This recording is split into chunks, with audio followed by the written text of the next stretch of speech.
Good morning, kids. Coming to you live again from room 223.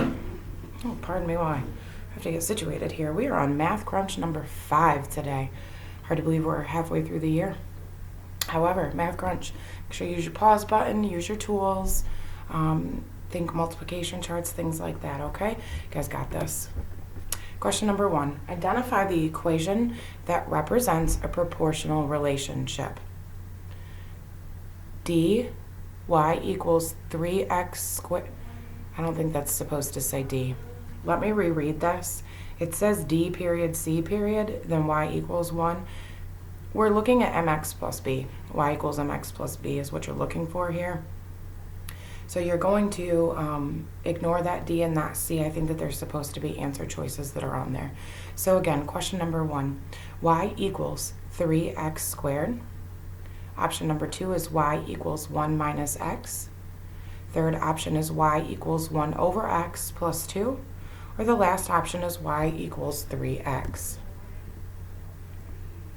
Question number 2. Identify the equation that represents the table below.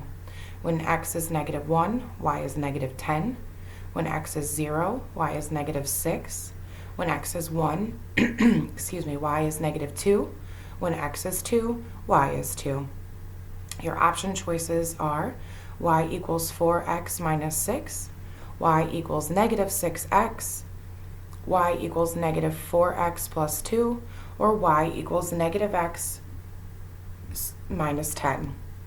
And again, don't let that letter B throw you off. I think that it was like an option choice. It should not be in there.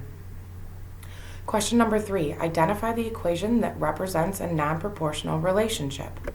Y equals negative 3x, y equals 1/3 x, y equals 3x plus 5, or y equals 2x plus 0.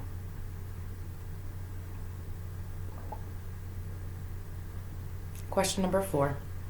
Identify the slope of the line that passes through the points 2, negative 3, and 1, negative 1.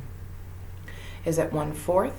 Negative 1, is it 1/4, negative 1, 1, or negative 1/4? Sorry about that. Question number 5. It's an ERQ. The following graph shows a linear relationship. Determine if the relationship is proportional or non-proportional and explain your answer. Determine the slope and the y-intercept of the line, and determine the equation of the line. So this has 4 parts. You have to determine if it's proportional or non-proportional and then explain that. Then you have to find the slope and the y-intercept and the equation. Again, make sure that you have all the parts. Type it up in the box, put your DWB in there, and hit pause while you solve it. Question number 6. Xenia went to the amusement park and paid $40 to go in, then $3 for every food item or ride she rode. Determine an equation that represents this situation and graph it. Infer the type of relationship and explain your answers.